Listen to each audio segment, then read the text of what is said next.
¿Cómo están? Bienvenidos a Tarde Noticias, un arranque de semana con toda la energía. Hola, Kiara Aguilar. Hola, Marce, ¿cómo estás? Buenas tardes. Bien. Un saludo a toda la teleaudiencia. También un gusto arrancar una nueva semana. La verdad que sí, con todo realmente aquí en Tarde Noticias, este equipo que te acompaña hasta las 5 de la tarde. Julio Caballero ya tiene detalles del regreso del fútbol por fin. Sí, mañana. Por fin, mañana. Por fin se va a dar, entonces, por fin vamos a volver a ver un poquito. Va a robar la pelota, Eso quería decir, pero no me salía. Hola, Julito, ¿cómo estás?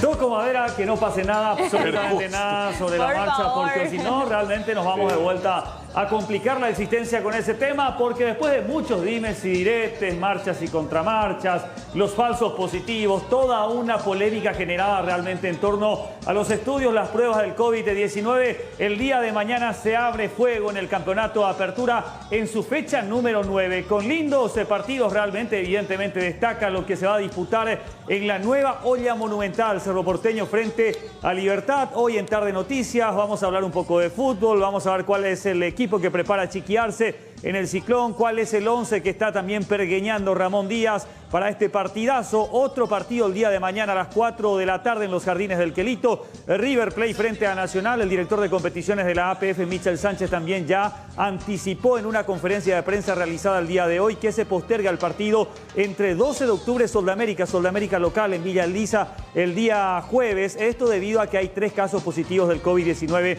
en el equipo itagüeño. 3 y no 35 como se informó la semana pasada. Así que todo eso hoy en Tarde Noticias.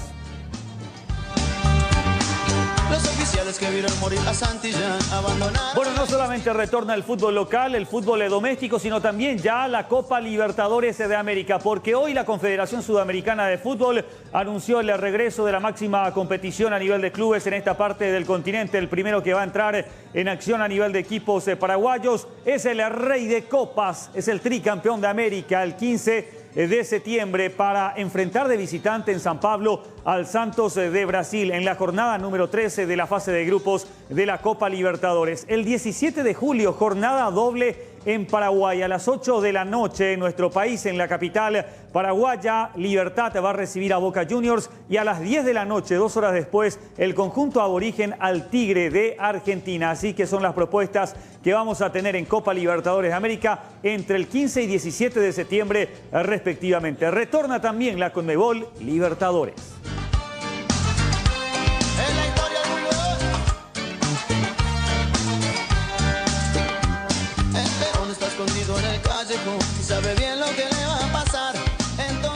Vamos a darle un repaso a los datos del tiempo. 32 grados la temperatura a estas horas, cielo nubladito, mucho calor, 31,5 la sensación térmica, una humedad de 35% y el viento que sopla 20 kilómetros en la hora con dirección noreste. Resto de la jornada se espera una máxima de 30 grados, cosa que ya estamos por alcanzar, falta un gradito nada más. Para la noche se espera una noche bastante cálida, una temperatura que iría de 30 a 26 grados, cielo nublado. Y ya para la madrugada, misma condición climática y una temperatura que iría de 26 a 22 grados. ¿Cómo van a estar los próximos días? Vayamos al pronóstico extendido, ¿sí? Para ver, mañana martes vamos a tener una mínima de 22 grados, una máxima de 33. Vamos a tener una semana bastante calurosa, por lo menos hasta el miércoles, ¿eh? Miércoles 33 de máxima, 22 la mínima. Atención, que a partir del jueves vuelve la lluvia y desciende la temperatura de vuelta. Mínima de 18, máxima de 28 grados para el jueves. Y para el viernes baja muchísimo más la temperatura, una mínima de 9 grados y la máxima nada más que de 16. Y también se pronostican lluvias para el viernes. Todos los días, porque un amor así nunca se olvida. Yo seguiría por todas partes y volvería a la ciudad.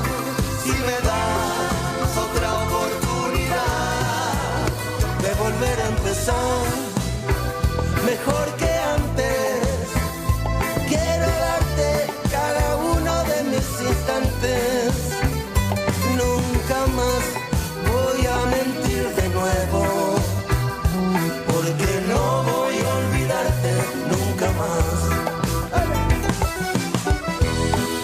Vamos a hablar de informaciones importantes, como siempre, aquí en Tarde Noticias. Hoy se cumplen 97 días sin la pequeña Juliet. Ella desapareció de forma misteriosa, como ustedes saben, de su vivienda ubicada en la ciudad de Emboscada, y hasta ahora nada se sabe. Autoridades que evidentemente no han hecho un trabajo al 100% efectivo. Es por eso que no tenemos una respuesta de dónde está Juliet. Incluso no sabemos si aún continúa con vida. Seguime, por favor, Diego, porque vamos a hablar con la doctora Lourdes Servín de la organización Y un Niño Más, que nos va a hablar evidentemente de una reunión muy importante que tuvieron hoy con el propio ministro del Interior, Euclides Acevedo. Doctora, ¿cómo te va? Bienvenida aquí a Tarde Noticias. Te saluda Marcelo Mongelos. ¿Cómo estás? Buenas tardes, Marcelo, para vos y toda la audiencia. Gracias por tu tiempo, doctora. ¿Cuál fue el resultado de esta reunión con Euclides Acevedo, el ministro del Interior? Bueno, en realidad ya veníamos hace un mes y medio más o menos solicitando la entrevista con el señor ministro y por fin se dio. Salimos realmente fortalecidas de la reunión. Estuvieron presentes el viceministro Alterburger, el comisario Insfran, el comisario Fleitas y el comisario Silgueiro también. Nos pusieron al tanto de cómo va la investigación y realmente en este momento nos encontramos con mucha esperanza de poder lograr el objetivo, que es encontrar a Juliet. Doctora, ¿y qué hace que ustedes se carguen de esperanza? Porque antes de la reunión había muchos cuestionamientos hacia los fiscales de la causa y la poca efectividad de los investigadores. Bueno, de hecho que siguen los reclamos en contra de los fiscales. Creemos y estamos convencidas de que la Fiscalía no realizó un trabajo exhausto en el inicio de la desaparición de Juliet. Inclusive hasta la semana pasada que teníamos reclamos por el hecho de que la señora Lilian Zapata y el señor Reiner Huber tenían que haber permanecido en la comisaría y en investigaciones solamente por la cuarentena. El día 8 de julio salió un oficio firmado por la jueza Blanca Báez, que es de Cordillera, ordenando que la señora Lilian Zapata se traslade hasta la penitenciaría de Coronel Oviedo. Sin embargo, en menos de 24 horas nuevamente sale otro oficio solicitando que retorne a la ciudad de Asunción. Y nosotros realmente no vemos por qué puedan tener esos privilegios ambas personas, ambos imputados, ¿verdad? No obstante, la defensa dice que supuestamente los hoy imputados recibieron amenazas de muerte. Por eso justamente la organización Y un Niño Más, la organización Justicia para el Ángel y las Madres de Emboscada estuvieron el día de hoy en una manifestación en frente al juzgado, justamente reclamando esos privilegios, porque tenemos conocimiento de que el día que la señora Lilian Zapata se trasladó hasta la penitenciaría de Coronel Oviedo, también fueron trasladadas 2 reclusas más. Ellas quedaron en el lugar y la señora Lilian retornó a Asunción. Entiendo, doctora. Entonces, para ustedes tienen que estar en la cárcel, de acuerdo a la investigación. Ahora, el ministro Acevedo, como titular de la cartera de seguridad del Estado, ¿qué les dijo? ¿Qué les prometió él? Bueno, él realmente hizo un compromiso personal con respecto a este caso. También obviamente se pone en el papel de un padre preocupado realmente por su hijo. Obviamente le llamó la atención, y eso había manifestado, de la actitud de la señora Lilian, de la sumisión y el silencio por parte de ella con respecto a la desaparición de su hija. Es lo que a él le llama la atención, así como a nosotros. Y bueno, el compromiso de él justamente poner más presión para continuar con esta investigación, y teniendo en cuenta los allanamientos que también se hicieron, ver si se pueden juntar más pruebas con respecto a este tema y ya tener un resultado positivo en cuanto al paradero de Juliet. Doctora, ¿ustedes como organización civil siguen insistiendo, apelando al cambio de los fiscales de la causa? Así mismo. Vamos a seguir con ese pedido, que sean apartados los fiscales Carlos Maldonado, Gedeón Escobar, la doctora Irene Álvarez y el doctor Lorenzo Lescano. ¿Por qué quieren el cambio, doctora? ¿Qué les parece el trabajo? ¿Cómo que están calificando lo hecho hasta ahora? No, y de hecho que si ya pedimos justamente que sean apartados del caso y sean nombrados nuevos fiscales, quiere decir que el trabajo de ellos no está funcionando. Tenemos que reconocer realmente que desde que entró el fiscal Lorenzo Lescano, el cuarto fiscal, se hicieron varios allanamientos, pero no vemos resultados. Nosotros queremos que saber ya cuál es las medidas que van a tomar con respecto a este tema, porque van pasando 97 días y Juliet no aparece. Cada vez se apaga más la esperanza de encontrarla con vida. Sin embargo, ellos todavía mantienen latente de que probablemente Juliet está con vida, y seguramente una metodología de trabajo para ellos también, ¿verdad? A lo mejor no pueden revelar algunos casos o algunas cosas que quizás están manejando, ¿verdad? Y no pueden ser irresponsables en decir de que probablemente Juliet ya no esté con vida, pero nosotros como organización civil, y teniendo en cuenta también todas las manifestaciones por parte de los propios testigos, ya llegamos a una conclusión de que probablemente, lastimosamente, Juliet ya no está. Bueno, doctora, qué fuerte esta última frase que tiraste en esta entrevista. La verdad que nos duele mucho el imaginar siquiera que esta hermosa sonrisa que estamos viendo aquí en pantalla compartida se haya apagado en manos crueles. Ojalá realmente de que haya una respuesta positiva para bien o para mal, porque el caso Juliet debe cerrarse ya. Creo que no queda más tiempo que seguir perdiendo, ya van más de 3 meses. Entonces, en un país en donde casi no hay justicia, me parece que por lo menos por humanidad hay que contar la verdad sobre el caso de la pequeña Yuyu. Vamos a estar en contacto permanente porque a todos nos interesa saber qué pasó con Juliet. Muchas gracias por tu tiempo, doctora.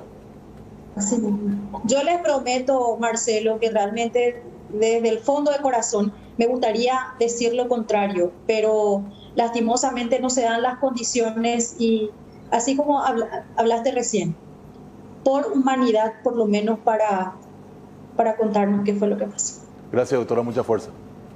A ustedes. La doctora Lourdes Servín, de esta organización Ni un Niño Más, que hablaba de la situación de la pequeña Juliet, y lo que nos decía al cierre de la entrevista, muy fuerte realmente, altas probabilidades de que la pequeña Yuyu ya no esté con vida, y ojalá que esto pueda cerrarse, ojalá que esta reunión dé frutos positivos para darle un cierre del círculo a esto que realmente nos duele a todos. La pequeña Yuyu, hermosa de corazón, por sobre todas las cosas, bellísima también ella. Vean ustedes con esa sonrisa preciosa, que todos queremos que siga brillando aquí entre nosotros. Pero ya vamos a tener que tener una confirmación, para bien o para mal, reitero, de lo que habría ocurrido con esta chiquita desaparecida ya hace 96 días.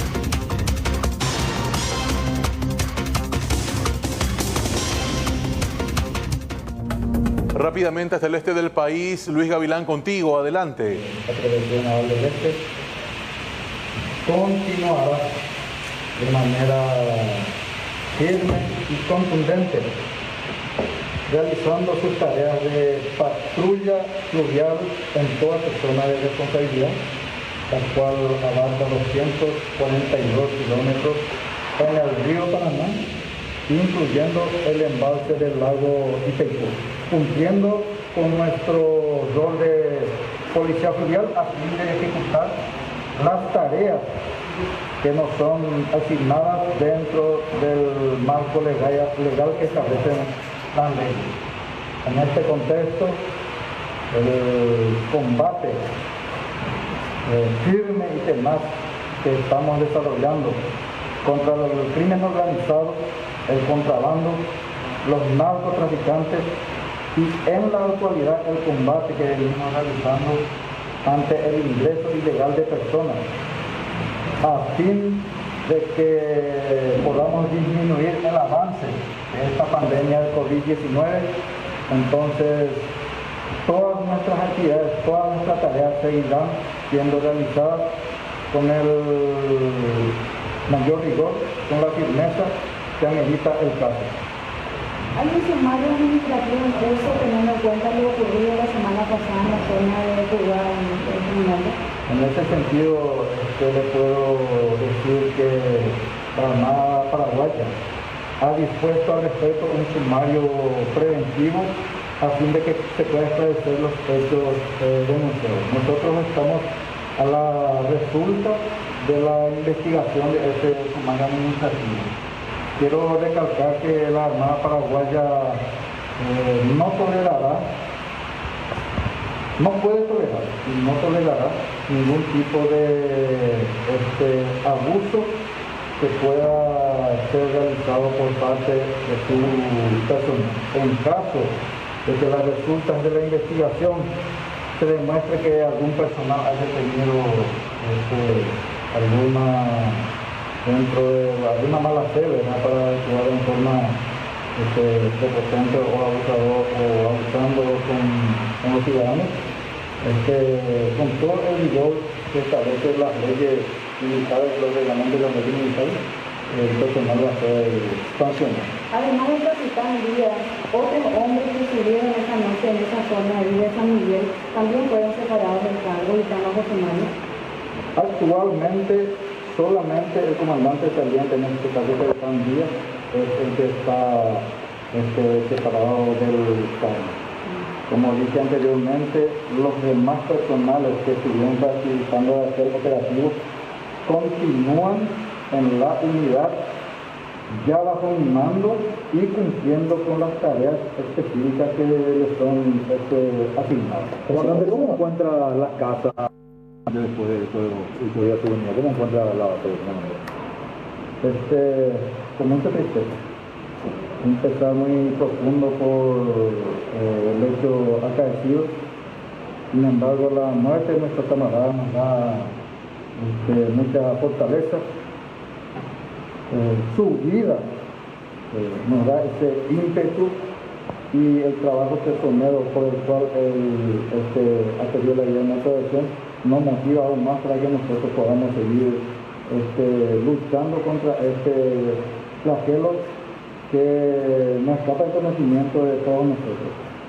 Usted dice que han seguido el combate al contrabando, también al tráfico de drogas internacionales. Van a hacer un operativo similar a lo que ocurrió días atrás. La ciudadanía debe estar atemorizada en San Miguel, y esa consulta de ellos también, y el temor de ellos. De esta forma estaba en conferencia de prensa hablando el capitán Cristian Rotela Valdés, quien pasa a ser el nuevo titular de la base naval en Ciudad del Este. Esto ocurre luego de este enfrentamiento a tiros con supuestos contrabandistas que estaban allí en un punto de las orillas del agua del río Paraná. Recuerdan que en ese incidente murió uno de los agentes militares, quien recibió un tiro en la cabeza por parte de los supuestos contrabandistas. Después se daba esta situación: la denuncia masiva de tortura por parte de los militares y ya como consecuencia, reitero, el cambio de base, el cambio de cabeza por sobre todas las cosas allá en la base naval de Ciudad del Este. Y el capitán Cristian Rotela Valdés decía que no se puede admitir este tipo de situaciones y que van a seguir con un choque frontal contra el contrabando. La información urgente desde el Alto Paraná.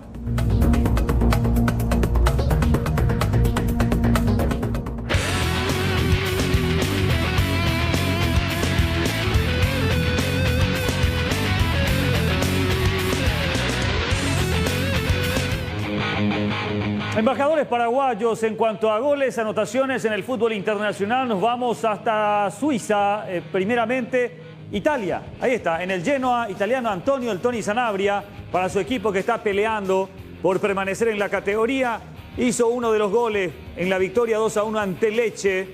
el Tony Sanabria, que hace su cuarto gol en la temporada 2020 de esta manera, aprovechando ese rebote que le queda servido el número 9, el futbolista de la selección paraguaya. De esta manera el Genoa por ahora al menos se está salvando del descenso, eso en la Serie A italiana. Ahora sí nos vamos a Suiza porque apareció el ex Cerro Porteño, que jugó como zaguero central por izquierda, Omar Alderete, de cabeza para el 2-2 ante el Servette, para el Basilea de Suiza. No jugó Blas Riveros en esta oportunidad, que hace rato no lo está haciendo. Goles paraguayos en el extranjero. Hablemos ahora de un futbolista guaraní que también se consagra en México, en este caso en la Copa México. El ex Cerro Porteño, Juan Escobar, fue titular en la victoria del Cruz Azul 2-1 sobre Chivas de Guadalajara.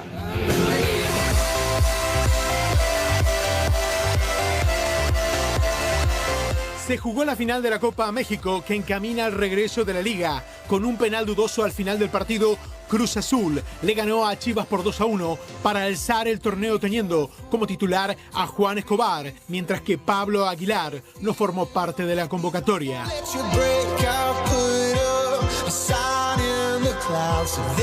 La máquina cementera comenzó perdiendo tras el tanto marcado por Alexis Vega a los 48 minutos de juego. Sin embargo, no tardó en llegar la igualdad. Irán Mier, contra su propia valla, estableció el 1-1. Cuando parecía que la Copa se definía en los penales, Jonathan Rodríguez en el adicional le dio el título al Cruz Azul. El regreso de la Liga de México será el 23 de julio. Cruz Azul debuta contra Santos Laguna, mientras que Chivas iniciará contra León.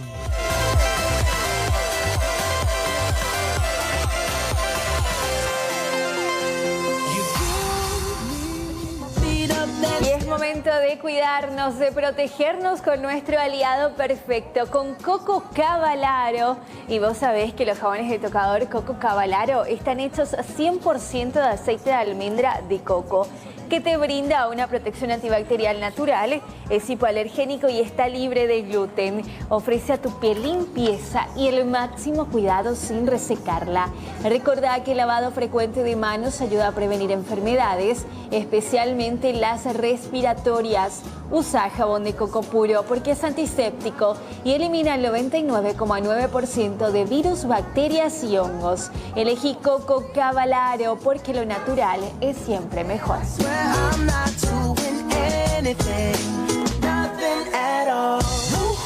Bueno, que ahora es momento de hacer una breve pausa aquí en Tarde Noticias, ¿eh? Sí, exactamente. Pueden comunicarse también con nosotros a través del WhatsApp 0985-625-000 y nos pueden enviar todo lo que ustedes quieran. Recordarle a la gente, hoy es lunes, ya podemos sacar de por ahí los abrigos, que pierda el olor a naftalina, lavar algunos, porque el viernes porque a partir del jueves sí va a empezar a hacer frío de vuelta. Mamá quería. A prepararse, ¿eh? A prepararse, sí. Los alérgicos, yo por las dudas ya voy a mandar a traer una caja de Analer. Por las dudas nomás, ¿verdad? hay que cuidarse por sobre todo, ¿eh? Exactamente. Pausa. Ya venimos. Dale.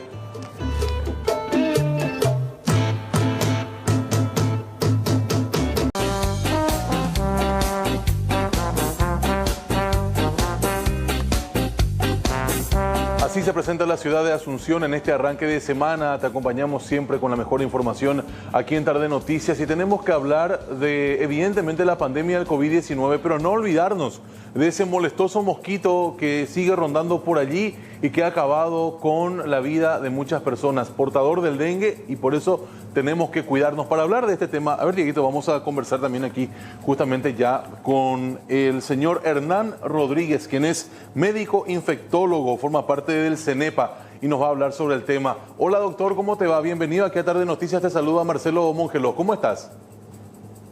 ¿Cómo estás? Muy buenas tardes, Marcelo. Un saludo a la audiencia, teleaudiencia, ¿verdad? Y como bien decís, lo del dengue es algo que siempre tenemos que tener en cuenta. Y no solamente dengue, sino las otras enfermedades producidas por microorganismos que se transmiten por mosquitos, ¿verdad? Está el Zika, está el chikungunya y también la fiebre amarilla. Así que el mosquito es el común denominador de todas estas enfermedades. Y Paraguay, como país subtropical, por más de que tenga su temporada de invierno, nunca es lo suficientemente frío para que podamos descuidarnos de este tema. Doctor, ¿cuáles son los últimos reportes que tienen ustedes de estas enfermedades transmitidas por el mosquito vector? Sí, en realidad estamos en una etapa, como se dice, fuera de una epidemia, interepidémica se dice, ¿verdad? Y en la última semana reportada nos habla exactamente de 29 notificaciones. Ni punto de comparación con la epidemia, ¿verdad? Donde teníamos más de 30.000 notificaciones por semana, que fue a mediados de febrero más o menos. Y en ese sentido, esto nos demuestra, ¿verdad?, que si bien no es época de epidemia, es una realidad de nuestro país, y enfocándonos a cómo se hace una notificación, que es cuando el paciente acude a la consulta, el médico piensa en dengue y ahí ya notifica. No es necesario esperar el resultado del análisis. Entiendo, doctor. ¿Y esas notificaciones a qué ciudades, departamentos corresponden? Generalmente estamos hablando de lo que es Capital, Central, Alto Paraná, ¿verdad? Que son siempre las regiones con más notificaciones por varios factores, ¿verdad? Que es dependiendo, por supuesto, del hábito del mosquito, ¿verdad? Entonces son áreas donde hay mucha densidad poblacional, hay mucha gente. Y también, por supuesto, algo que nunca debemos olvidar, lastimosamente existen varios recipientes que pueden acumular agua y convertirse en criaderos de mosquitos. En ese sentido, por dar un ejemplo en cuanto a las actividades que se siguen realizando, sin importar la pandemia de COVID-19, es todo lo que significa el control de áreas. Por ejemplo, voy a citar uno, ¿verdad? Los cementerios, que todavía se encuentran recipientes con agua y con larvas y pupas adentro. Acá yo quiero incorporar también, no solamente es larva, también hay pupa, que es esa forma acuática que tiene forma de coma, ¿verdad? La cabeza grande, digamos, y la colita. Bueno, eso se llama pupa. Entonces se encuentran larvas y pupas en floreros o recipientes que acumulan agua. Eso es una práctica que debemos desterrar, ¿verdad?, en nuestros hábitos, a la hora de ir a los cementerios a visitar, ¿verdad?, a nuestros seres queridos que ya fallecieron.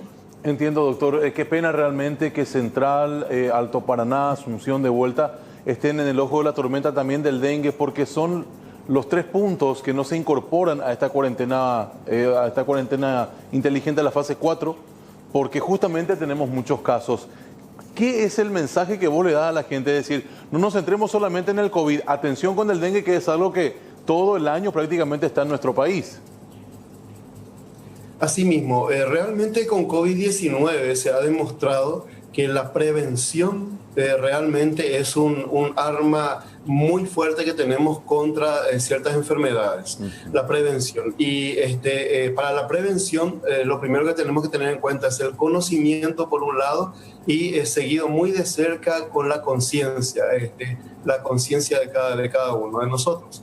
Entonces, conociendo el dengue, que ya es una enfermedad muy conocida por nosotros, tenemos que saber y entender que al ser el virus transmitido a través de los mosquitos, lo que tenemos que atacar es justamente a ese vector, a ese insecto. Y la mejor forma de atacar es evitando el agua estancada o eliminando el agua estancada, que se pueda convertir en criaderos.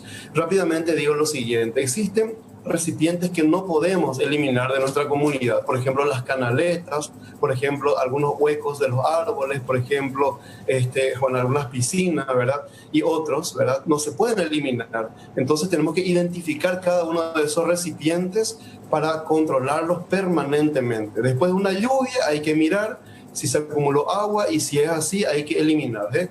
También no olvidar los registros de desagüe, donde también se acumulan agua. Muchas veces uno ve mosquitos volando, uno dice revisé por todas partes, no encontré. Quizás los registros de agua pueden ser los criaderos.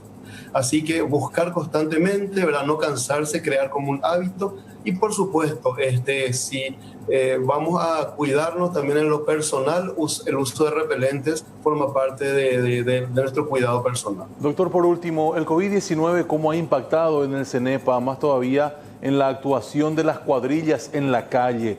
Se ha mermado mucho ese trabajo, ¿no? Casi al 100%, imagino. No, realmente bastante, no llegó al 100%, pero definitivamente sí, ¿verdad? Tal es así que en las áreas donde no se ha pasado de fase, ¿verdad? Como capital central y Alto Paraná, por supuesto las actividades de campo están restringidas. Sin embargo, de todas formas, como mencioné, hay lugares en donde se realizan normalmente las actividades de rastrillaje, o sea, búsqueda de elementos, objetos que puedan acumular agua, como los cementerios, por ejemplo. Bueno, entonces, de todas formas, esto hay que seguir, ¿verdad? A nivel comunitario, promocionando, como para que esa no sea una excusa, para que nosotros, como parte de la ciudadanía, ¿verdad? Nuestra casa, nuestro barrio, ¿verdad? Esté libre de objetos que acumulen agua. Es así, doctor, y tanto como con el COVID y con el dengue se comparte la misma situación, conciencia por sobre todas las cosas. Si somos conscientes, vamos a evitar de que estas enfermedades sigan avanzando en nuestro país. Un abrazo, doctor, y muchas gracias por tu tiempo, ¿sí? Oh, muchísimas gracias a ustedes. Hasta la próxima. Hasta luego, muchísimas gracias. Así hablamos con el titular del CENEPA, el doctor Hernán Rodríguez, médico infectólogo de profesión. Así que, gente, no solamente el coronavirus tiene que tener nuestra atención, sino también el dengue, ese maldito mosquito que está allí portando el virus, que tantas vidas también se ha cobrado en nuestro país. Pero es momento de cambiar de informaciones e ir al plano internacional.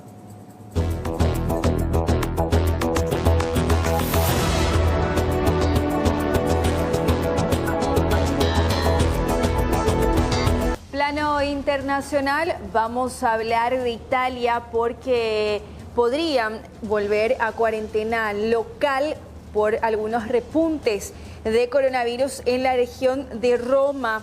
Las autoridades de la región que incluye Roma advirtieron el domingo a los ciudadanos que podrían ordenarse cuarentenas locales si se detectan más picos de infecciones por COVID-19.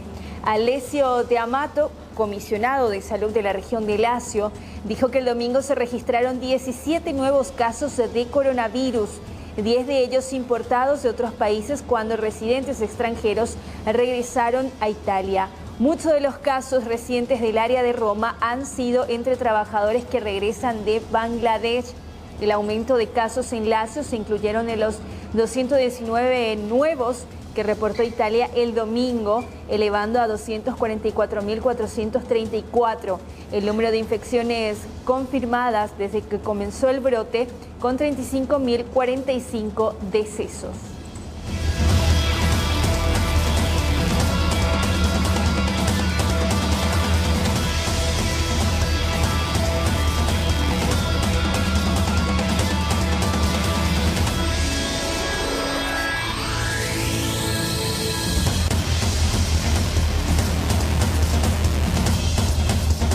Brutal agresión y terrible final para un chofer de profesión que fue golpeado con una silla.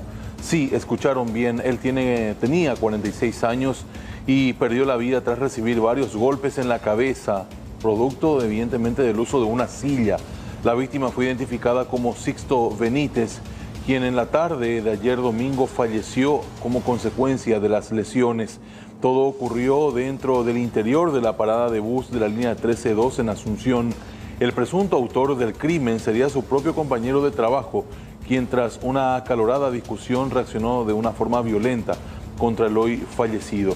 El autor de este terrible hecho quedó tras las rejas. En realidad que no sabemos el contexto por qué ocurrió el hecho, ¿verdad? Solamente nosotros tenemos el relato de Denis, ¿verdad? Que el testigo que manifestó, llegó al lugar, él vio a los dos que estaban discutiendo, entonces él quiso interceder, pero él recibió golpe de puño, por lo que se alejó del lugar. Posteriormente él vio que supuestamente Mario, ¿verdad?, le golpeó por la cabeza a la víctima, se cayó al suelo ensangrentado, ¿verdad? Por lo que él vino inmediatamente a la comisaría a testificar lo ocurrido. A dar aviso. ¿Esto a qué hora más o menos ocurrió y dónde, comisario? A las 22 horas, ahí en Coronel Bóveda y Sargento Pereira, el lugar donde se utiliza como estacionamiento la línea, ¿verdad?, de la empresa. O sea, en el propio predio de la empresa. Sí, en el propio predio, ¿verdad?, donde hay piecitas donde ellos viven. ¿Y se procedió a la detención de 2 personas? Se procedió a la detención, la aprehensión, ¿verdad?, de 2 personas, y que está a cargo de la fiscalía ahora. Y un tercero que está como testigo que que estaba también en el lugar, que estaba durmiendo aparentemente, y ese también está demorado o aprehendido para testificar. O sea que son 3 en total. Son 3 en total. Ahora, ¿qué pasó, comisario? ¿Estaban ingiriendo bebidas alcohólicas? ¿Qué dijo el testigo? Sí, todos le salió positivo al coteo, todos estaban ingiriendo bebidas alcohólicas. El tercer testigo estaba durmiendo, aparentemente se acostó temprano porque estaba ya alcoholizado. El vehículo no está incautado, el chofer vino con ese para supuestamente hacer su denuncia, entonces está ahí el colectivo, ¿verdad? Vamos a cambiar de información. Fue un fin de semana realmente bastante convulsionado el que vivimos en el ámbito futbolístico. El viernes debió reanudarse el torneo, esto no pudo ser por una ola de casos positivos que han pasado a ser negativos en las últimas 72 horas. ¿Quién se hace cargo de este bochorno? Aparentemente nadie. Todo el mundo se pasa la pelota haciendo conferencias y conferencias sin que nadie pueda asumir la responsabilidad de lo que había ocurrido. A la 1 de la tarde, un poco más temprano, se hacía una conferencia de prensa por parte de representantes de la Asociación Paraguaya de Fútbol, quienes buscaron clarificar la situación. Lo único cierto hasta ahora es que el torneo se reanuda mañana martes con varios partidos atrayentes. ¿Cómo ha sido todo ese proceso? Porque a título personal es lo que tal vez ha costado un poco más entender, el grado de responsabilidad de APF en el proceso de la toma de muestras y resultados. Bueno, cuando se plantea el tema de que la APF gestione a través de un instituto de reconocida trayectoria del sector público, los test para el COVID en el fútbol paraguayo, nos planteamos 3 opciones. Hay 3 instituciones que tienen capacidad para procesar el volumen de muestras que genera el fútbol paraguayo. Uno es el Laboratorio Central del Ministerio de Salud, SENACSA, y el Instituto de Investigación de Ciencias de la Salud. Tanto el Laboratorio Central como SENACSA estaban siendo muy bien utilizados y con una gran demanda por parte de las instituciones públicas a las que pertenecen. En el caso del Instituto de Investigación de Ciencias de la Salud, tenía capacidad para darnos ese servicio. Entonces, a nosotros nos pareció que era una excelente idea recurrir a un instituto de tanto renombre, que tiene una gran trayectoria en lo académico, en lo universitario, con una gran cantidad de trabajos publicados a nivel internacional y que es formador de especialistas, sobre todo en el área de biología molecular, que es la que compete a los test de COVID en este caso, ¿verdad? Entonces, tenemos la responsabilidad política, evidentemente, de haber decidido trabajar con el Instituto de Investigación de Ciencias de la Salud, cosa que, hasta que no se demuestre lo contrario, nosotros estamos conformes y estamos muy agradecidos a la colaboración que nos ha dado el Instituto de Investigación de Ciencias de la Salud, orgullosos de haber participado con ellos de toda esta primera etapa. Para entender un poco cómo se maneja el tema de los test en el fútbol paraguayo, hay que separar en varias partes. Por un lado, tenemos la toma de muestras. En el caso de la toma de muestras, el Instituto de Investigación de la Ciencia de la Salud en un primer momento ya nos dijo que ellos no podían hacerse cargo de eso. Nosotros valoramos las opciones que teníamos. La principal opción que tuvimos es la de contratar personas, bioquímicos certificados que puedan realizar ese trabajo para la Asociación Paraguaya de Fútbol y que puedan cumplir el protocolo que estableció el Instituto de Investigación de Ciencias de la Salud. Cuando salimos a buscar ese tipo de personas, ustedes se recordarán que era el principio de la epidemia. No se hacían tantos test a nivel nacional y no había tantas personas calificadas y certificadas por el Ministerio de Salud para hacer las tomas de muestras. Aún así, nosotros hemos conseguido personal sanitario, bioquímico en este caso, con experiencia y certificados por el Ministerio de Salud en la toma de muestras para COVID y fueron contratados para realizar ese trabajo. La toma de muestras en el fútbol paraguayo es hasta ahora coordinado por la Asociación Paraguaya de Fútbol. Se gestiona con los médicos del club, se comunica la fecha y hora en móviles que pone a disposición de estas personas la Asociación Paraguaya de Fútbol, se trasladan hasta los clubes y ahí a través de unas estructuras móviles que se montan, se realiza la toma de muestras in situ en los propios clubes, salvo el Club Guaraní, que lo hacemos en su campo de entrenamiento aquí en el Comité Olímpico. Esta toma de muestras se hace bajo los estrictos controles y protocolos establecidos por el Instituto de Investigación de Ciencia de la Salud y bajo la normativa establecida por el Laboratorio Central del Ministerio de Salud. Todas estas personas fueron entrenadas por el Laboratorio Central. Ahora, para este evento o para otro tipo de laboratorios donde también están trabajando.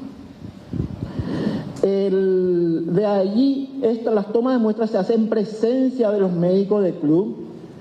De allí las muestras son directamente enviadas al Laboratorio Central del Instituto de Investigación de Ciencia de Salud, donde el personal del instituto verifica las condiciones en que son recibidas y acepta estas muestras para su procesamiento.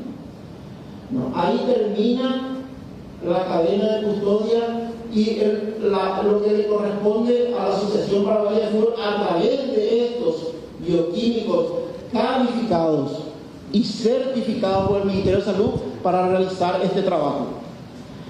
En el Instituto de Investigación de Ciencia de la Salud se realiza el procesamiento de las muestras.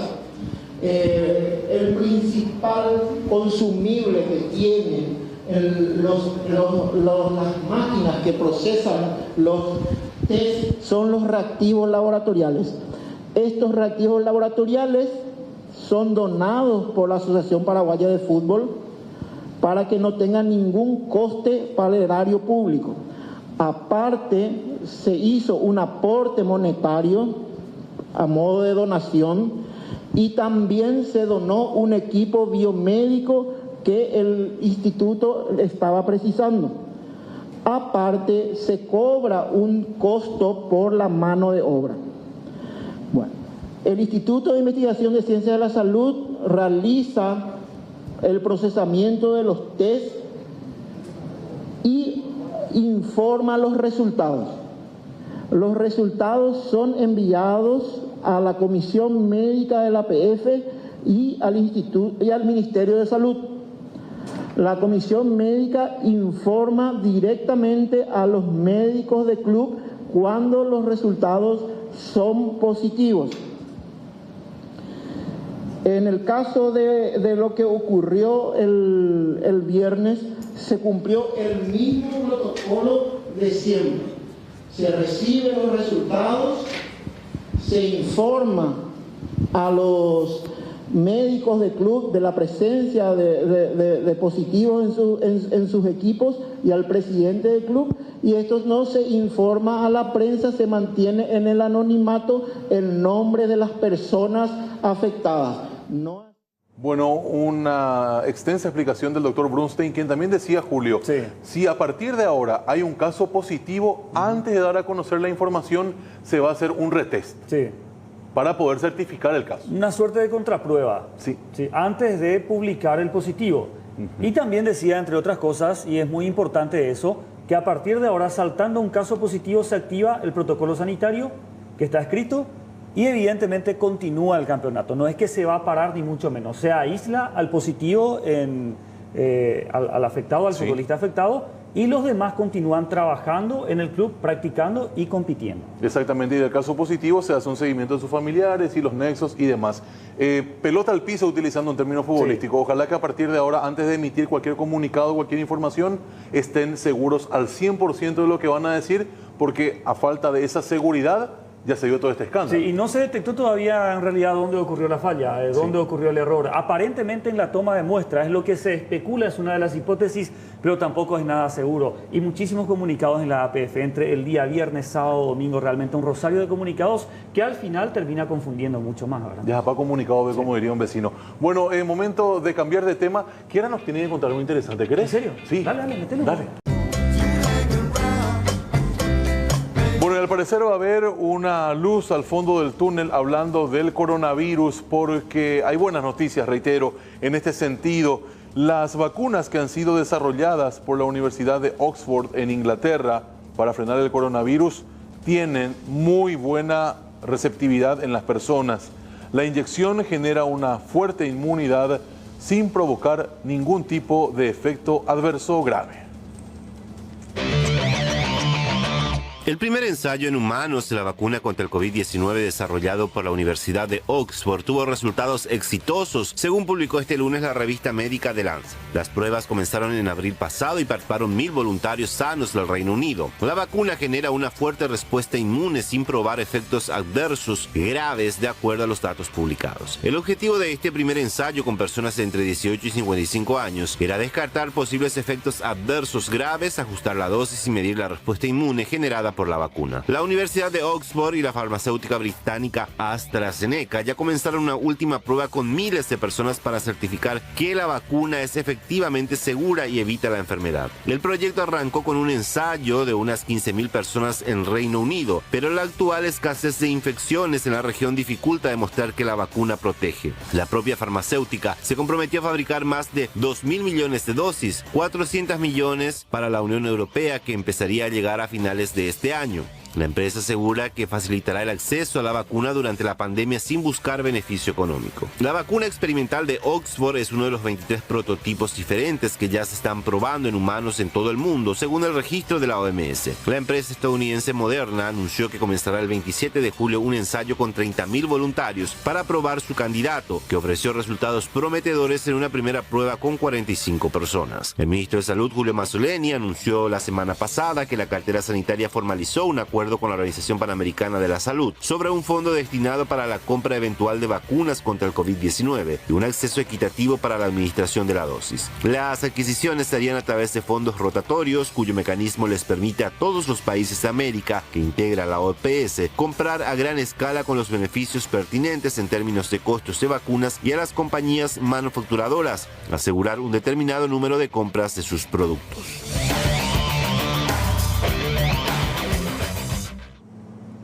Sin duda alguna, el mundo entero está hablando de esto porque aparentemente este maldito virus ya tiene una forma de combatirlo, una forma bastante efectiva de poder superar esta enfermedad que se ha cobrado la vida de millones de personas alrededor del mundo. En nuestro país, creo que hace muy pocas semanas, Julio Mazzoleni, incluso a través de la OMS, de la OPS, había llegado a una especie de acuerdo para que Paraguay pueda adquirir también las vacunas anti-COVID-19. ¿Llegarán o no a nuestro país? Eso habría que verlo ya con el paso de los días, de las semanas y meses. Lo cierto, lo concreto, Kiara, es que se está hablando mucho y en Twitter la gente está opinando bastante acerca de esta esperanza que se ve con respecto al COVID-19. Exactamente, Marce, la audiencia. Y vos sabés que muchísimos portales internacionales están hablando de esto. Incluso también hace instantes nada más el director general de la OMS estaba hablando sobre eso y la OMS celebra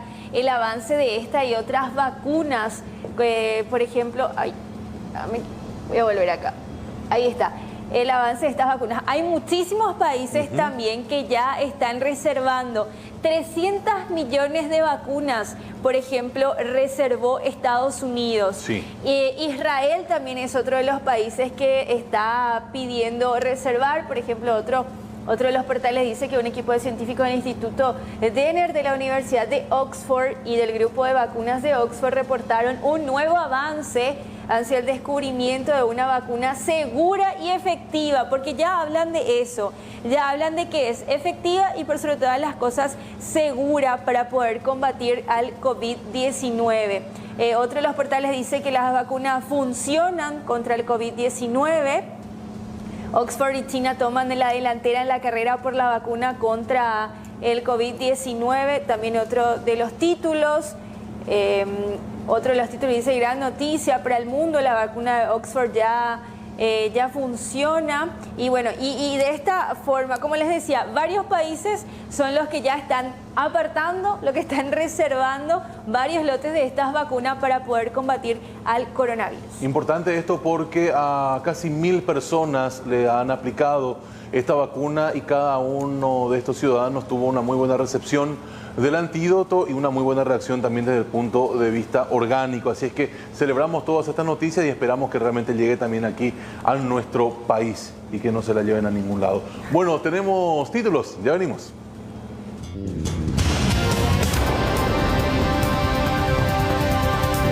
Sometidos a test de COVID-19. Un total de 30 funcionarios de la Municipalidad de Ciudad del Este fueron sometidos a la prueba de COVID-19, luego de que se confirmara el diagnóstico positivo del intendente Miguel Prieto. El jefe comunal se encuentra con cuadro estable.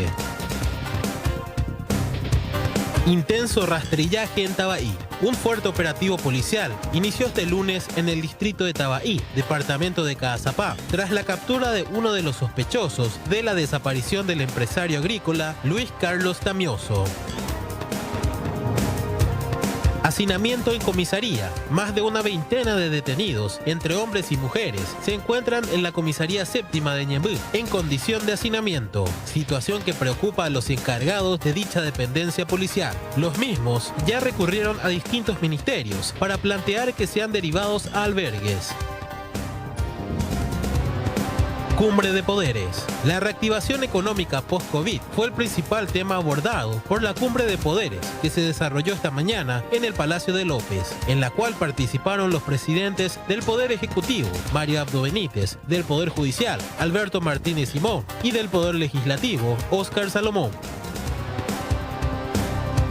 Suspenden tratado de extradición. El ministro británico de Relaciones Exteriores anunció hoy la suspensión inmediata y por una duración indeterminada del tratado de extradición de Hong Kong en reacción a la imposición por China de una controvertida ley de seguridad en la ex colonia británica. No habrá Balón de Oro. El Balón de Oro no será atribuido en 2020 debido a las circunstancias excepcionales en las que se ha desarrollado la temporada del fútbol, según anunció este lunes la revista organizadora del galardón France Football. 16:01 minutos, 32 en realidad, sí, 32 grados es la temperatura actual, así se encuentra la ciudad capital, cielo nublado, 31,5 en la sensación térmica, una humedad del 35% y el viento que sopla a 20 kilómetros en la hora con dirección noreste. Para la noche se espera una noche bastante cálida, cielo nublado y una temperatura que iría de 30 a 26 grados. Y ya para la madrugada una temperatura que iría de 26 a 22 grados. No es sincera, pero te gusta oírla. Tenemos más aquí en Tarde Noticias para compartir con ustedes y es momento de hablar de esta apertura hacia el turismo en la fase 4 de la cuarentena inteligente. ¿Cómo hacemos turismo en medio de este modo COVID de vivir? Es la pregunta que tenemos para la ministra de la Senatur. Carlito, veníamos por favor porque tenemos que hablar con la señora Sofía Montiel de Afara, quien es la ministra de la Secretaría Nacional de Turismo. ¿Qué tal, ministra? Bienvenida aquí a Tarde Noticias. Te saluda Marcelo Mongelos. ¿Cómo estás? Buenas tardes, Marcelo, para vos y toda la audiencia. Gracias por tu tiempo, ministra. Me preguntaba yo, ¿cómo hacemos turismo en medio del modo COVID de vivir? Eso primero, y antes que nada, felicidades, porque me parece que es un gran paso realmente para el turismo, para la salud de los paraguayos, mental y física, de salir a recorrer nuestro país en este tiempo. Es así, realmente hoy es un día muy esperado por todo el sector, con muchas esperanzas. Estamos iniciando esta fase de la mano del compromiso y la responsabilidad de cada uno de los paraguayos. Es una oportunidad que se presenta de poder reactivar la economía de la mano del turismo. Entonces, por eso se han trabajado los protocolos, tanto para alojamiento, para servicios gastronómicos. Esos protocolos fueron trabajados con el sector privado, se realizaron entrenamientos para los prestadores de servicios, para los propietarios de establecimientos rurales, de posadas, y a partir de ahí ya la aplicación de los mismos que es de carácter obligatorio. En la medida en que nosotros seamos capaces de poder cumplir esos protocolos, sabremos de que vamos a estar con salud y también permitiendo que este desarrollo sea sostenible. Eso es lo que necesitamos. Continuar progresivamente, incrementar la actividad progresivamente, pero siempre teniendo en cuenta los cuidados sanitarios que nos van a tener así con estos protocolos atentos durante un buen tiempo. Entonces, los prestadores de servicios turísticos están ya preparados, están atentos para recibir a los visitantes, primeramente internos y luego cuando las fronteras puedan ser abiertas, recibir nuevamente a los turistas internacionales. Pero hoy tenemos la magnífica oportunidad de poder desestresarnos, disfrutar de paisajes naturales, de disfrutar de avistaje de aves, de poder recorrer paisajes culturales, conocer mucho de nuestra naturaleza, tanto en la región oriental como en la región occidental. Esto es muy bueno realmente, ministra, como usted bien lo decía, para desestresarnos.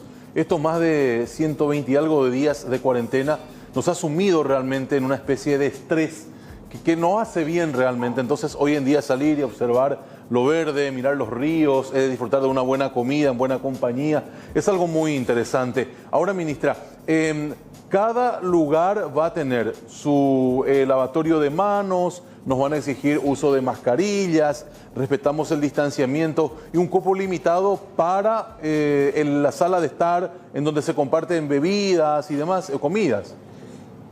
Es así, puntualmente manejarnos siempre con la máscara, tener puestos el tapabocas, lavarnos las manos frecuentemente, utilizar el alcohol, tener en cuenta que tenemos que dejar donde nos soliciten el registro de nuestros datos personales, que es muy importante, es una exigencia del Ministerio de Salud dentro de los protocolos por cualquier eventualidad, como así también mantener el distanciamiento, respetar la capacidad de carga. Por ejemplo, si anteriormente llegábamos a las misiones jesuíticas en grupo superior a 30, 40 personas por vez, esta vez tendremos que respetar, iremos ingresando en grupos de 10.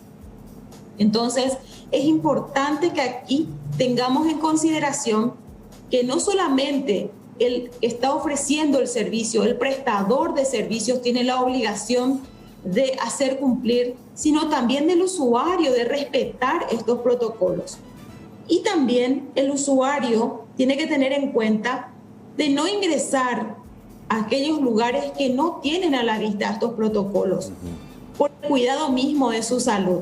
Instamos por eso a que trabajemos recíprocamente, trabajemos en forma conjunta, exigiendo el cumplimiento de los protocolos por nuestra seguridad y también por la reactivación segura de este sector, que se ha visto afectado, pero hoy tiene la magnífica oportunidad de poder desarrollarse de la mano del turismo interno. Ahora, ministra, ¿a qué número la gente puede llamar a hacer una denuncia en el caso de toparse con un lugar que no tenga las medidas sanitarias previstas? Pueden llamar al 021-451-998. Reitero, 021-451-998. Secretaría Nacional de Turismo. Entiendo. Ahora, ministra, en el paquete global de lo que anualmente nuestro país recauda, ¿cuánto por ciento le corresponde al rubro de turismo interno o de turismo en este caso? Bueno, el turismo receptivo, aquel turista que llega desde el exterior, dejó en el año 2019 más de 420 millones de dólares. Si hablamos de lo que generó el turismo interno del paraguayo circulando dentro de su propio país, generó más de 162 millones de dólares. Si hablamos de cuánto generó el turismo de convenciones, el turismo corporativo, hablamos de más de 118 millones de dólares. cifras muy significativas que nos permitieron en el año 2019 contribuir al Producto Interno Bruto con el 1.27%. Entiendo, ministra, son números realmente muy, pero muy importantes, de los cuales rescatamos hoy el turismo interno de ese paraguayo circulando por su país y después ojalá cuando la apertura de fronteras sea una realidad, esperar de vuelta la visita de los extranjeros. Bueno, con el mejor de los deseos, ministra, para usted, para su cartera y para todo aquel que está en el interior del país esperando la llegada de un visitante, nos despedimos en este contacto y esperamos que realmente haya noticias muy positivas desde el punto de vista turístico, ¿sí? Muchísimas gracias, Marcelo. Comentarles que hoy, bien temprano apenas, se habilitaban las oficinas en la Misión Jesuítica de Trinidad. Ya teníamos personas paraguayos esperando disfrutar de este patrimonio que nos enorgullece a todos los paraguayos. Entonces, con la mejor de la vibra y reiterar que la responsabilidad es recíproca, que tengamos la conciencia necesaria en este momento difícil de poder ir de la mano de la reactivación económica en conjunto con el turismo. Muchísimas gracias por este espacio. A usted, ministra, por su tiempo. Hasta cualquier momento. Muy bien lo que nos decía entonces la ministra de la Secretaría Nacional de Turismo. Y qué bueno esto, gente. Y mucha gente nos ve del interior del país. Y quiero que aprovechen también nuestro WhatsApp, el 856250000, para que nos digan y nos propongan a qué puntos podemos ir en estos días, este fin de semana, a recorrer. Estos paisajes son bellísimos. Mirá, haces una fogata ahí en la zona del Chaco, por ejemplo. Llevas a los niños para que conozcan puntos de la cordillera, el Alto Paraná también, que es muy lindo. También otros puntos como Itapúa y te topás con las ruinas. Es decir, hay muchísimo hermoso, mucho de lo bello que podemos conocer en nuestro país. Depende evidentemente de las ofertas que podamos tener. Y en este tiempo de COVID-19 depende mucho de la conciencia de cada uno para poder seguir disfrutando de esto maravilloso que tenemos. Ahora vamos a cambiar de información, ¿les parece? Porque tengo que contarles algo de último momento.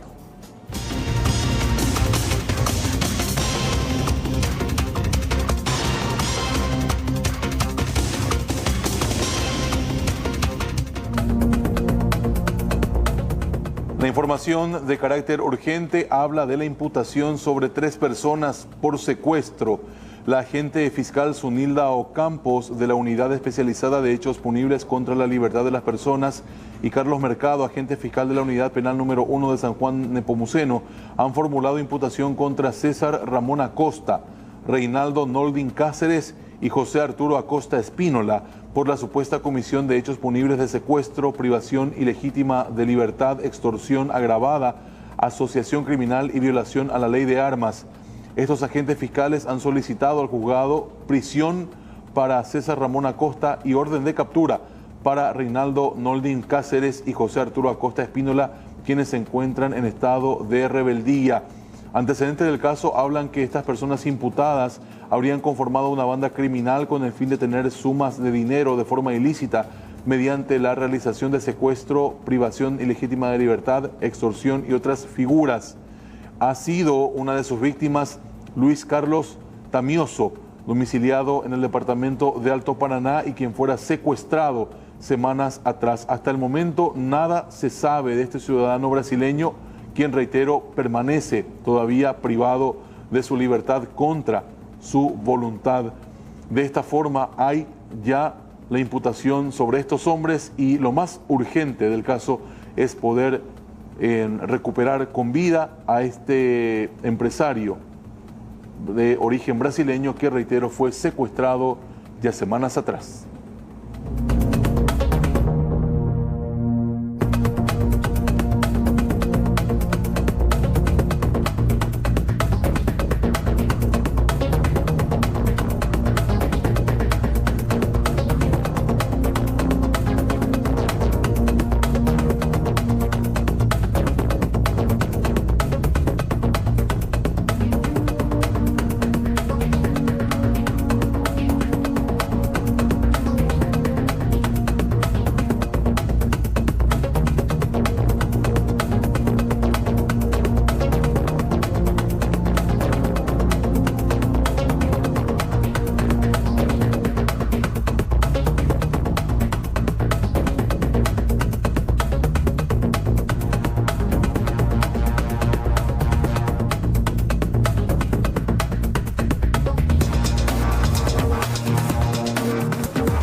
13 minutos ya han pasado de las 4 de la tarde. La gente puede seguir comunicándose, Kiana, ¿eh? Claro, por supuesto. Puede seguir comunicándose con nosotros y también, ¿sabes qué pueden hacer? Sí. Escuchar buena música. ¿En dónde? Con la RQP, por supuesto. La radio que pasa más música, la 94.3, 24/7. Sí. De buenísimas canciones. Pero qué gusto realmente escuchás en el auto, en la casa y en el teléfono celular. También, hoy con la posibilidad del streaming. Claro, puedes hacerlo. ¿Qué tenés que hacer? Sí. Yo, por ejemplo, voy a abrir la cámara de mi celular, voy a acercar al código, acá está, el código QR, y voy a escanear ese código y voy a poder escuchar la RQP en streaming. Pero qué gusto realmente. Nos vamos con un clásico de clásicos de Stevie Wonder, ¿le parece? Pausa. Ya venimos.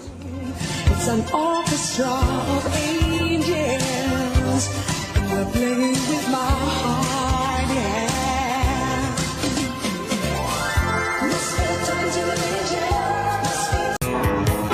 Zico tá no Vasco.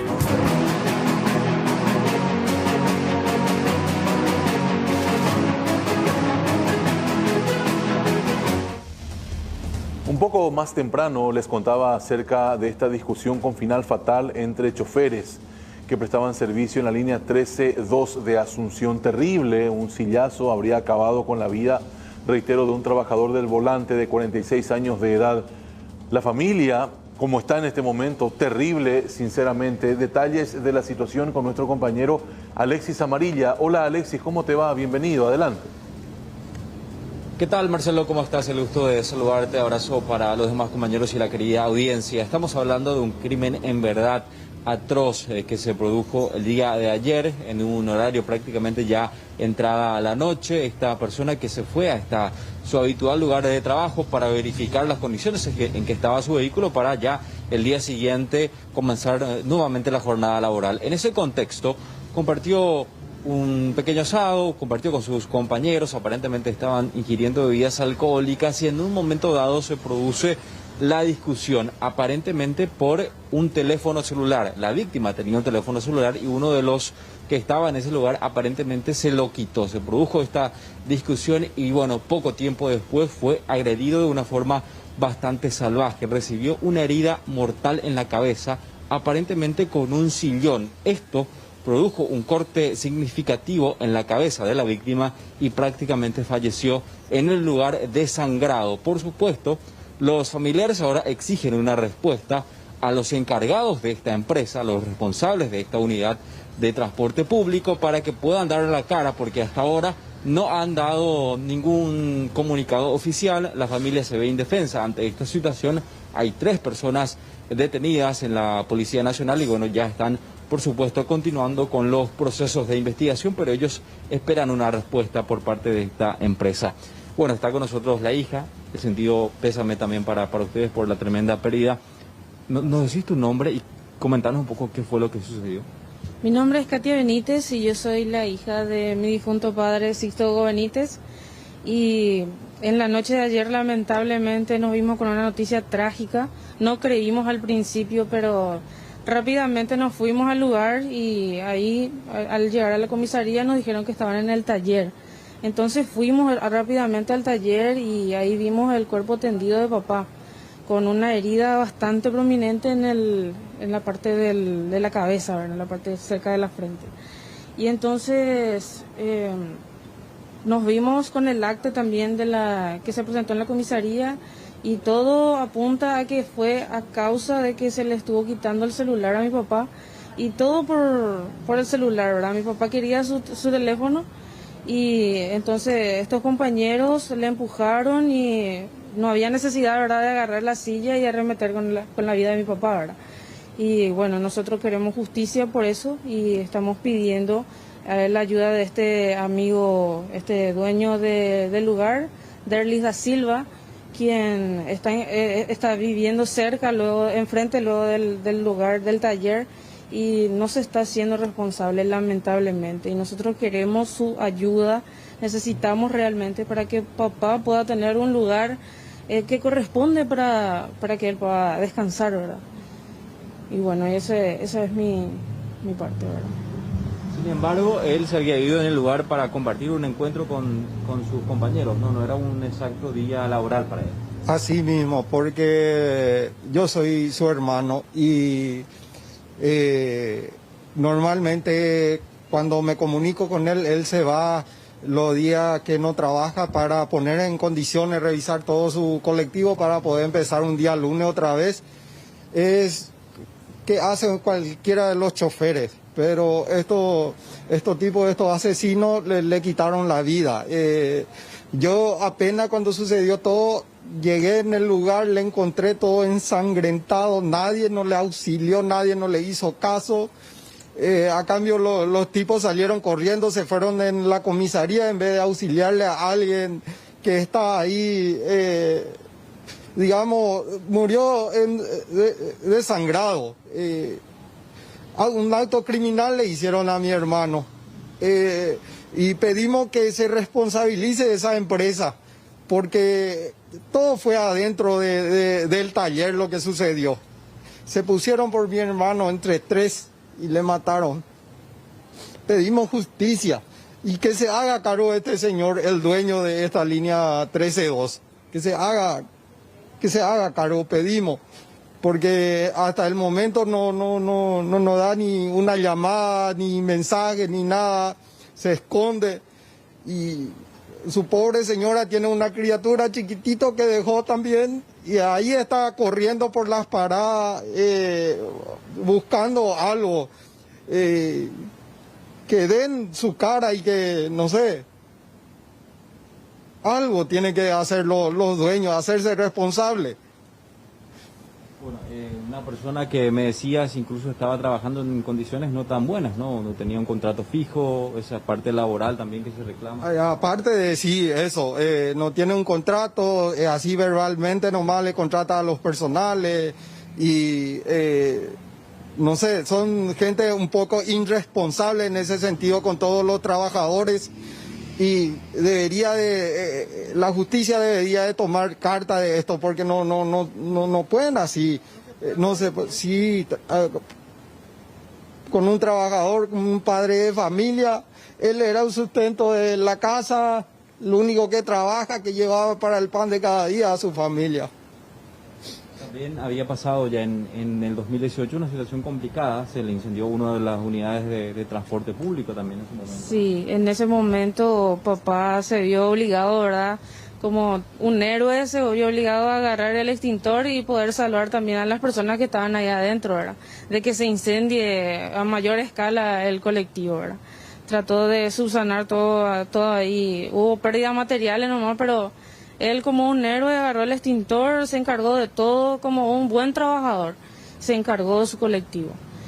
Y yo creo que como es un buen trabajador necesita también su apoyo, ¿verdad? El apoyo de ese jefe que era querido también por mi papá y también mi papá le quería mucho también a su jefe. ¿Hasta ahora no han recibido una comunicación de la empresa, una llamada, de condolencias al menos? ¿Verdad? No, lamentablemente no. Y estamos tristes e indignados realmente porque cómo es así, ¿verdad? ¿Cómo puede permitir el jefe, ¿verdad? El dueño del lugar que se termine así en el Opareí, ¿verdad? No debería de ser así, no debería de quedar así porque fue un buen trabajador. Y bueno, queda mal, ¿verdad? ¿Qué pasa con los demás trabajadores de esa empresa? Tremendo la forma, ¿no? Una silla, me decía, incluso se llevó eso como evidencia, quedó parte del cráneo, lastimosamente, es una acción muy cruel, ¿no? Sí. Cuando la asistente fiscal de turno me mostró la silla y me dijo, mira, en esta parte de la silla está incrustada una parte del cráneo de tu papá. Y evidentemente papá fue golpeado con esa silla y por eso es su deceso, ¿verdad? No le auxiliaron la gente, nadie. Eso es lo que es más doloroso.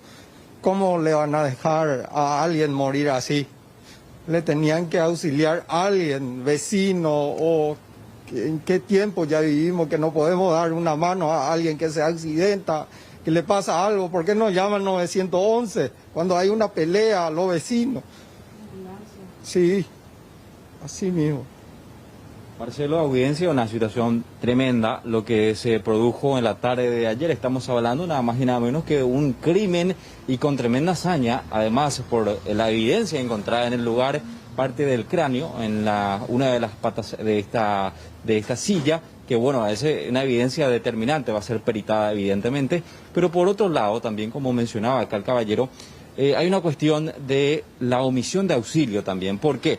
Porque desde la hora que se produjo el hecho pasaron varios minutos hasta que la Policía Nacional se enteró, ni siquiera tuvieron la voluntad de llamar primeramente a servicios de emergencia médica para que esta persona pueda por lo menos recibir una asistencia temprana, porque los indicios de la muerte de esta persona aparentemente son porque se desangró en el lugar. Tremenda historia en verdad, y ojalá que la justicia actúe en consecuencia para que esta familia al menos tenga esa tranquilidad de que se hizo justicia con la vida de este trabajador que perdió la vida de esta manera. Ojalá sea así realmente, Alexis, porque es algo tétrico de tan solo imaginar la escena que nos estás pintando. Desde aquí, desde todo el grupo, vaya nuestro más sentido pésame a esta familia, a este trabajador que, a más de cargar con esto terrible que significó el crimen, hoy siquiera por todo el tema de la pandemia ni siquiera pueden velar a su ser querido, lo que acrecienta mucho más realmente este dolor inmenso que ha generado la pérdida tan trágica de este trabajador del volante. Gracias, Alexis, por este completo reporte, como siempre, muy amable. Hasta luego. Hasta luego, señor. Información en vivo y en directo desde Barrio Obrero. Es momento de más informaciones.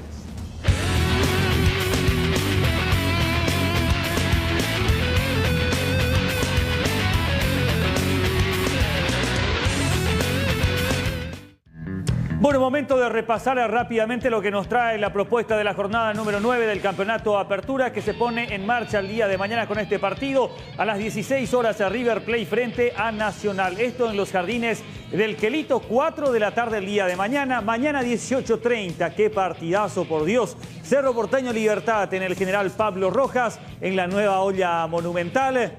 Después el día miércoles a las 4 de la tarde, General Díaz ante el Sportivo San Lorenzo en el estadio Adrián Jara, en cancha de General Díaz, esto 16 horas.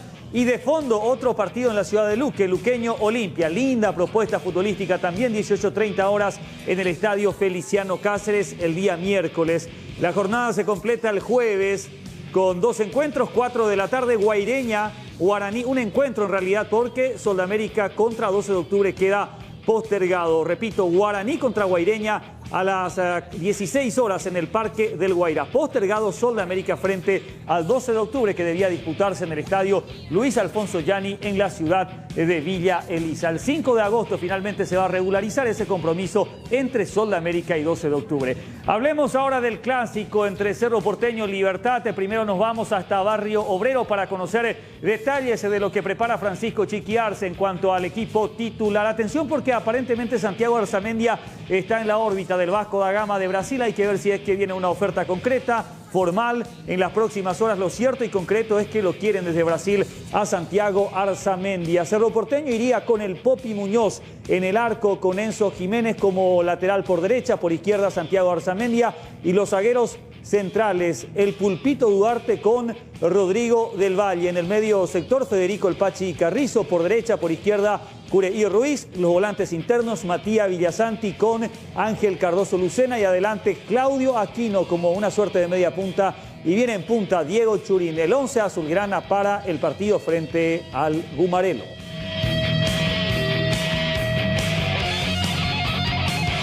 Bueno, ¿y qué es lo que prepara Ramón Díaz para el juego de mañana, para la visita en la nueva olla monumental, en donde tiene una especie de paternidad el repollero en los últimos partidos? Hace mucho realmente que el Gumarelo no pierde contra el Ciclón. Hay una deserción por una fuerte contractura muscular. Se trata de Iván Piris, el lateral izquierdo, que no llega no solamente para este partido de la jornada 9, sino también para la fecha 10 de este campeonato de apertura. Martín Silva en el arco, en la defensa Daniel Bocanegra, el colombiano como lateral por derecha, por izquierda Matías Espinosa, y los zagueros centrales Diego Viera en compañía de Luis Cardoso. En el medio sector, como volante extremo por derecha, el Tito Villalba, Héctor Villalba, por izquierda este chico, sí, a quien lo vemos, Iván Franco, y los volantes internos Nicolás Milesi y Alexander Mejía. Y adelante Carlos Sebastián Ferreira en compañía de Oscar Tacuara Cardoso, el probable 11 del Repollero para visitar mañana la nueva olla monumental, 18:30 horas ante Cerro Porteño.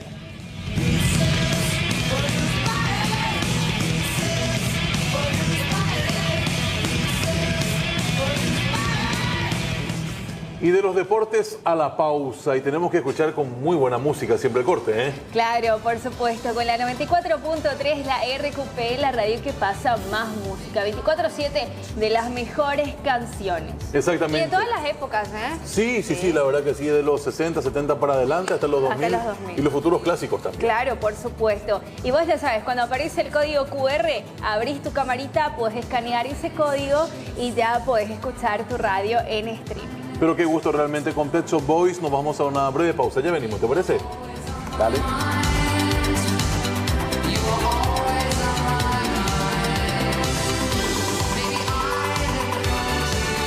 I've got a black magic woman, got me so blind I can't see.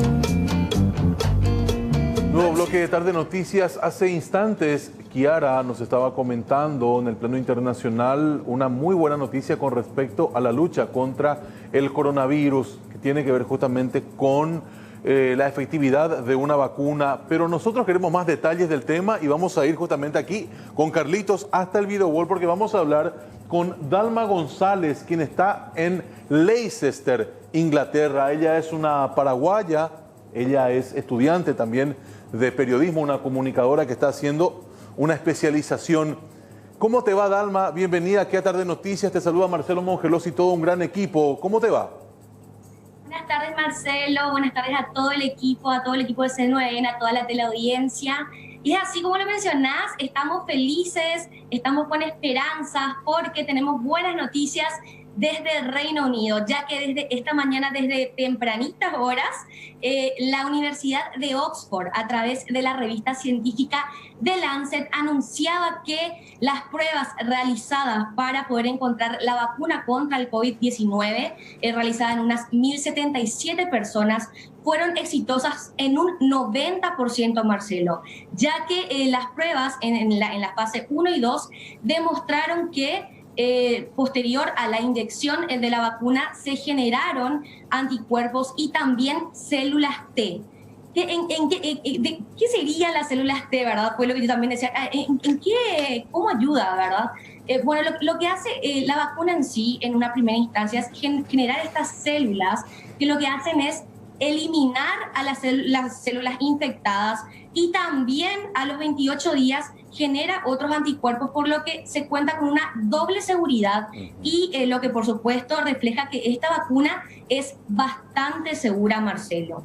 Eso en primera instancia. En segunda instancia, por parte, por supuesto, de los científicos de la Universidad de Oxford, del líder Andrew Pollard, jefe de investigación, expresaban su contento y también manifestaban que se percibe un panorama bastante exitoso, que se prevé que, por supuesto, la vacuna esté finalizada ya, posterior a realizar una última prueba, una última fase para finales de este año, Marcelo. Por parte del gobierno británico, lo que explicaron es que ellos ya aseguraron la producción de unas 100 millones de dosis de esta vacuna en alianza con la farmacéutica AstraZeneca, pero también como un as bajo la manga, como se dice, ya establecieron una alianza para la realización de otras, 30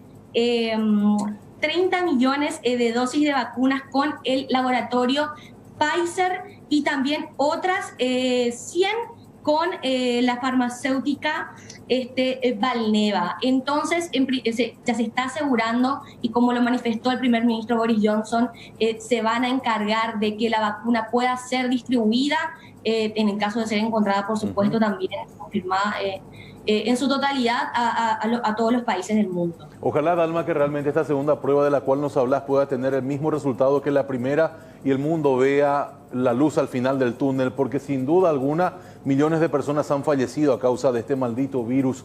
Ahora, también estaba leyendo en la información que habla de que voluntarios brasileños y sudafricanos también podrían estar en esta segunda prueba, porque son países muy afectados por el COVID-19.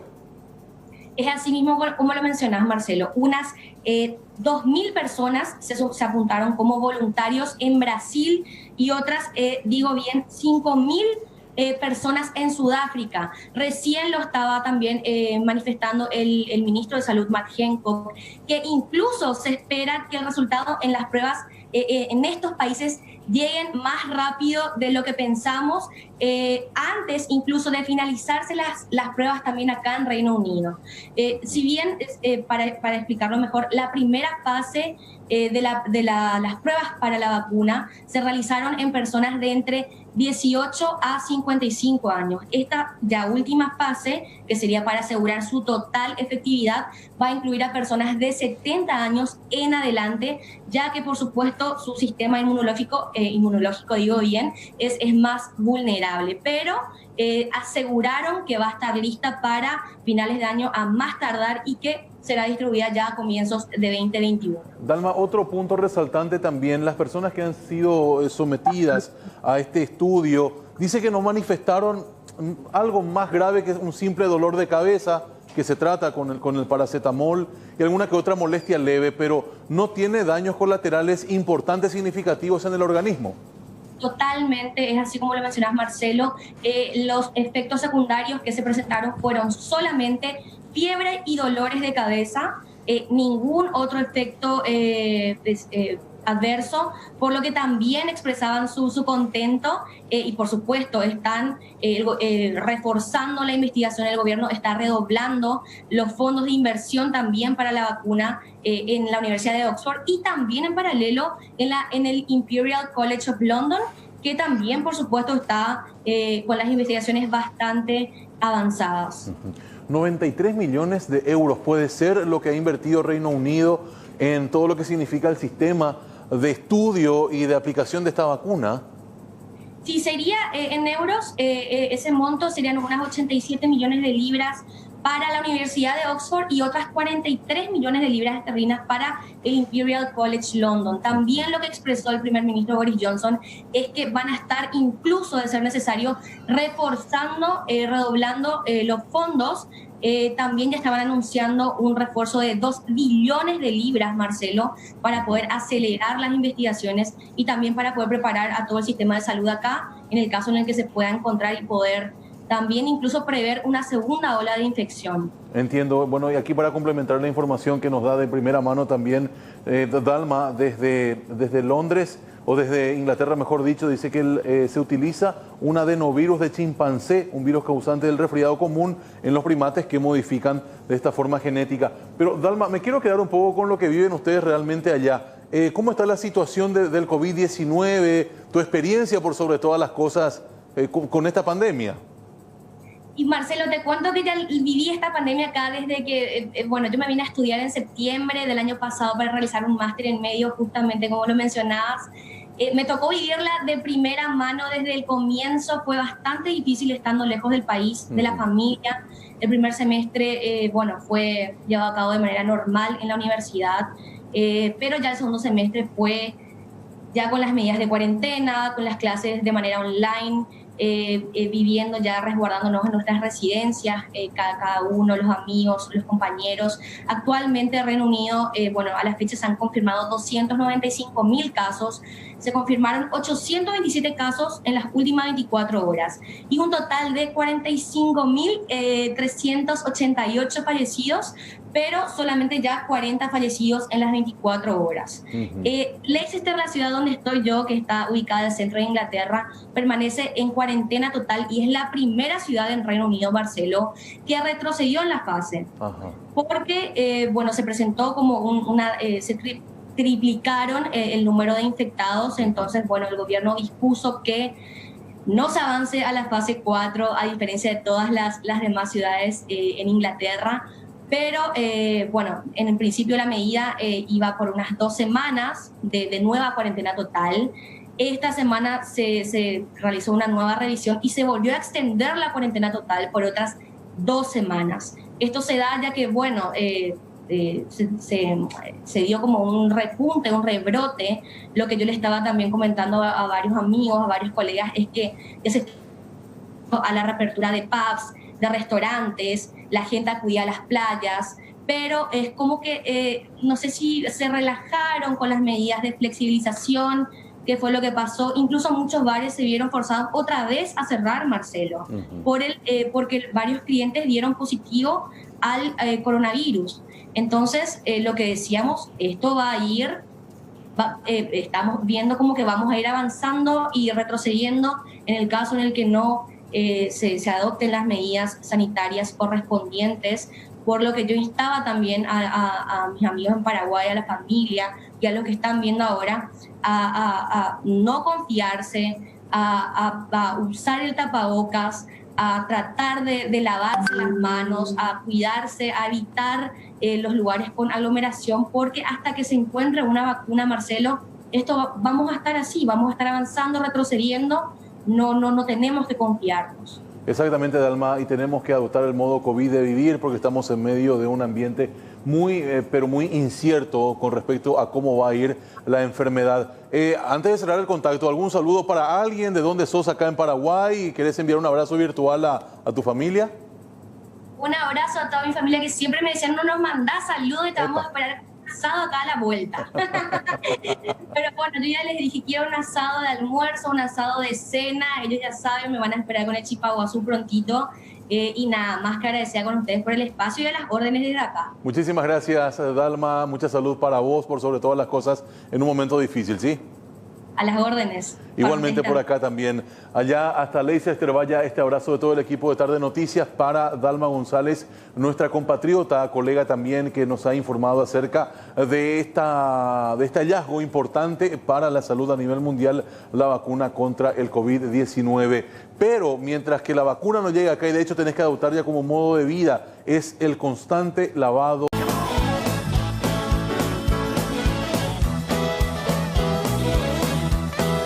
54 de las 16 en todo el territorio paraguayo, 32 grados en la ciudad capital, hace un poco de calor y lo que retorna también es el calor del fútbol en esta parte del continente, porque vuelve la Copa Libertadores de América, lo anunció hoy la Confederación Sudamericana de Fútbol. A partir del 15 de septiembre, el primer equipo paraguayo en retornar es Olimpia, que ese día va a tener que visitar al Santos de Brasil en San Pablo. El 17, jornada doble en Paraguay, partidazo, Libertad frente a Boca Juniors y Guaraní contra Tigre de Argentina.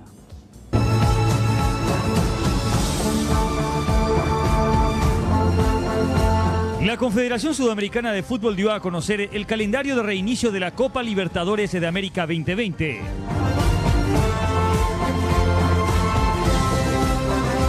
El 15 de septiembre retorna a la máxima competencia continental a nivel de clubes, con Olimpia como el primer protagonista paraguayo. El franjeado visitará San Pablo, Brasil, para enfrentar al Santos el 15 de septiembre por la fecha 3 de la Copa Libertadores 2020. El juego está marcado para las 20:30 de nuestro país. Hay que recordar que el decano comenzó con un empate y una victoria. Está segundo con 4 puntos en el grupo G, liderado justamente por el equipo paulista. Por su parte, Libertad recibirá a Boca Juniors de Argentina el jueves 17 de septiembre, aún en escenario a confirmar. El partido será desde las 20 de Paraguay. El cuadro gumarelo lidera el grupo H con 2 victorias, seguido justamente con 4 unidades por el equipo Ceneice.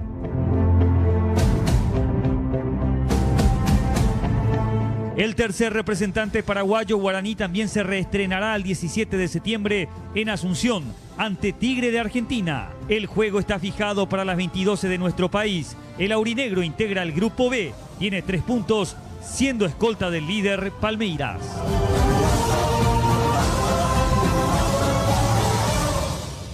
Bueno, antes del cierre, ¿qué hicieron ellos? Bueno, Maluma y Jennifer López están preparando una música juntos. ¿Sí? ¿Sí? Y se trata de uno de los temas de la película Marry Me que habían grabado ya ellos dos y que estaba por estrenar. Ay, ¿qué tal suena? Me imagino. Ya está ahí, todavía no se dio a conocer, pero están trabajando sobre el tema. ¿Y con eso nos despedimos? Sí, nos despedimos hasta mañana. Hasta mañana, que estén bien. Chao.